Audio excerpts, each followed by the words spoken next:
Mouth ulcer એટલે કે ચાંદાઓ, મોઢામાં પડતા ચાંદા, જે કેન્સરના કારણે પણ હોઈ શકે છે, જે કોઈ ટ્રોમા એટલે કે કોઈ દાંતના વાગવાના કારણે પણ હોઈ શકે છે, અથવા તો સામસામે દાંતને ભટકાવવું એટલે કે ચીપટી આવવાના કારણે પણ હોઈ શકે છે. બીજા પ્રકારના ચાંદાઓ જેમ કે ટોબેકો વારંવાર એક જગ્યા પર મૂકવાથી અથવા તો તંબાકુ એક જગ્યાએ વારંવાર મૂકવાથી પણ ચાંદુ પડી શકે છે. એને અમે યુઝ્યુઅલી ટોબેકો પાઉચ કહીએ છીએ. અમુક ચાંદાઓ વિટામિન ડેફિશિયન્સીના કારણે પણ હોઈ શકે છે, અમુક ચાંદાઓ એલર્જીક રિએક્શનના કારણે પણ હોઈ શકે છે, અને અમુક ઓરલ લીઝનના કારણે પણ ચાંદા પડી શકે છે.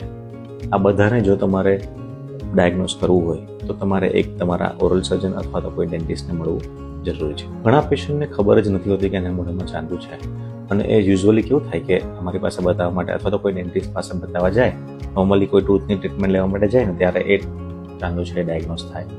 એ યુઝ્યુઅલી નોર્મલ અલ્સર પણ હોઈ શકે છે અથવા તો કોઈ કેન્સરનું અલ્સર પણ હોઈ શકે છે.